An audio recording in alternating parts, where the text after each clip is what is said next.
straight to breaking down the stories to digestible pieces, and joining us to do that is Charles Fakroha, IBrandTV senior analyst. Good morning, and thank you for joining us, Charles. Thank you, Mopali, for having me on your show. Good to have you. Well, let's begin with the aviation sector, where the average domestic airfares paid by passengers has now increased by 94.7% in the past 12 months. That's according to the NBS. And of course, that's also amid reports of various challenges facing the local aviation industry. On a month-on-month basis, we see some figures, 0.16% increase. What are your thoughts on the reason or the factors pushing this increase? Of course, it is very obvious where airfares continue to increase. One, you know what the industry went through last year, scarcity of even jet A1 fuel was a problem. Also, at the same time, scarcity of forex for this airline. And of course, the general inflation in the country. All these affected air tickets, So, and that is what has made that report from NBS to be very, very correct. Okay, but does this mean that this, of course, increased or reduced? What effect do you think it had on passengers? Do we have more people traveling or reduced number of people traveling? Of course, we had reduced number of people traveling, and persons who normally travel frequently reduced their rate of traveling. Those who normally will not even want to go by road, but because of the increased air ticket, they decide to go by road. I was an example. There was a time I was going from Lagos to my own state, Delta. I used to take a flight to Asaba and then take road to my village. But unfortunately, I couldn't do it. I had to go by road. Not about to worry, then by village. So you can see, it reduced passengers. At the same time, it also reduces the frequency of people flying. It affects a lot of business people because going by road is also very risky.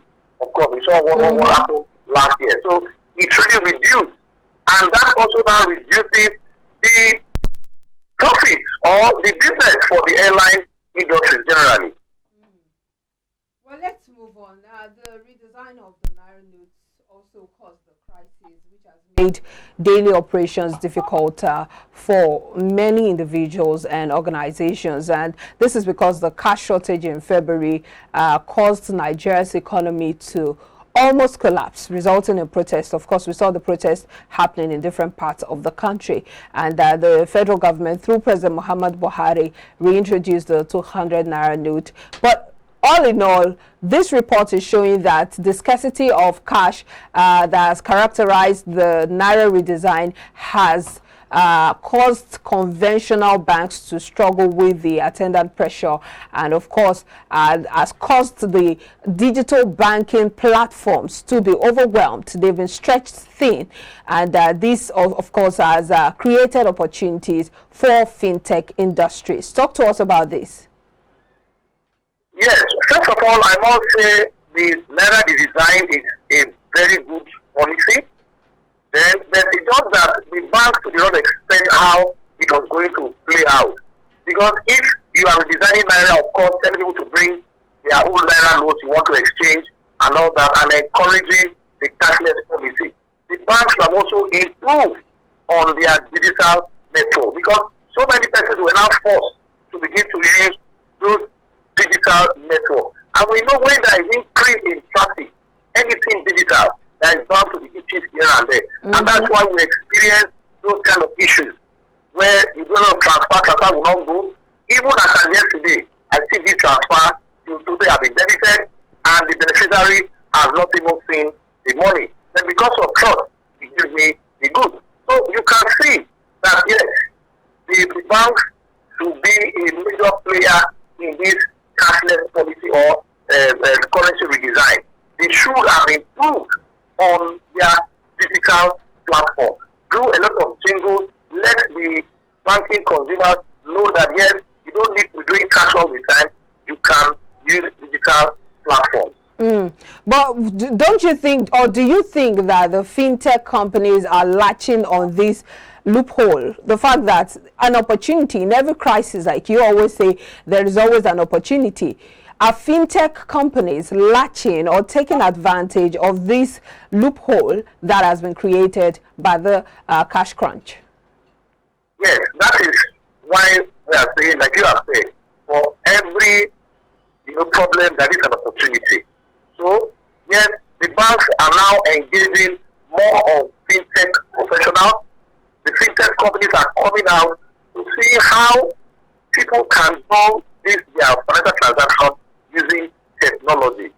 The existing one has to be improved. So yes, the banks are now improving their digital platforms, and this is showing that they are getting involved, engaging more and more fintech in the operations, and this is increasing that fintech space, increasing business opportunities, and we're going to be seeing more and more. Even before this, we have mentioned that the fintech space is where to be in the financial service industry and any other industry in the economy, because fintech, or let me just say technology, is the place to be in terms of the economy, not only the financial service sector.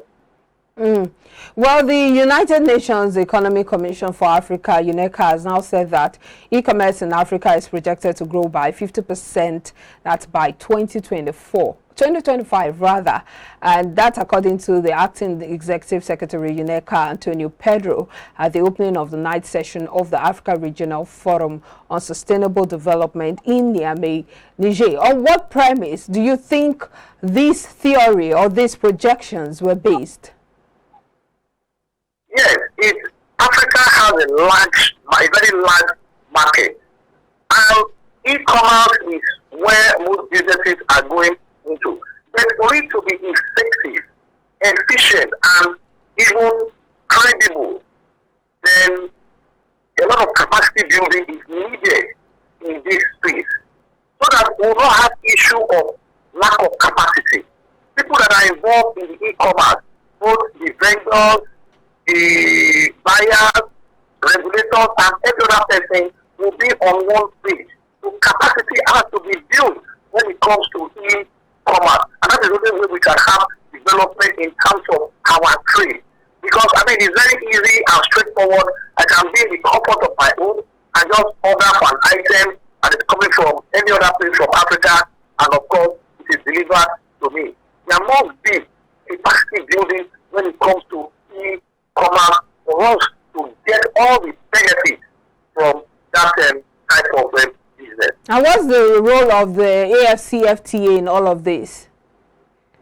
Yes, it's also part of it, because the AFCA is to ensure regional trade among African countries.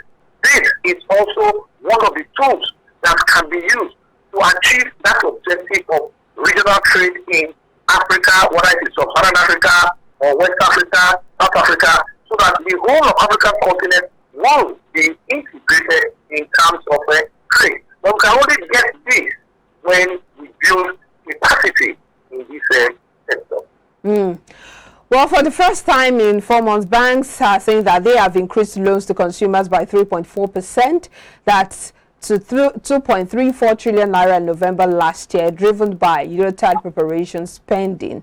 And they're also saying that consumer loans, has increased, meaning that banks have had to give out more money for family, households, and other personal expenditures. And the CBN November economic report, consumer loans rose month on month by 3.4% to 2.34 trillion naira in November from 2.37 trillion naira in October. Of course, in sharp contrast to the 3-month consecutive decline recorded between August and October last year. How does this come to you? Well, at first, being a personal finance expert, I don't always encourage people to take the loan to meet personal expenses. Then, of course, when you have some arrangement with some financial institution, they will make you, use those kind of services. And, of course, they charge you interest. Yes, we saw an increase in that consumer finance, consumer loan from the banks, because we were moving towards the festive period. people needed to celebrate at least to the barest minimum. And we saw most of them approaching their banks.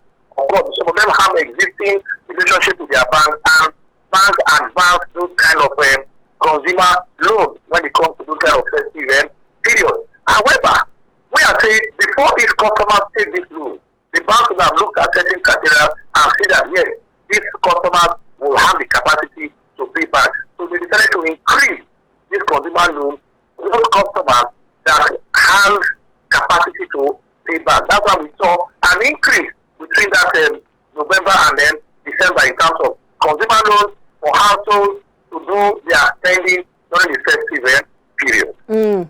All right, we'll just call it wraps on that note. Thank you so much, Charles Fakroha, IBrandTV senior analyst, and have a great weekend.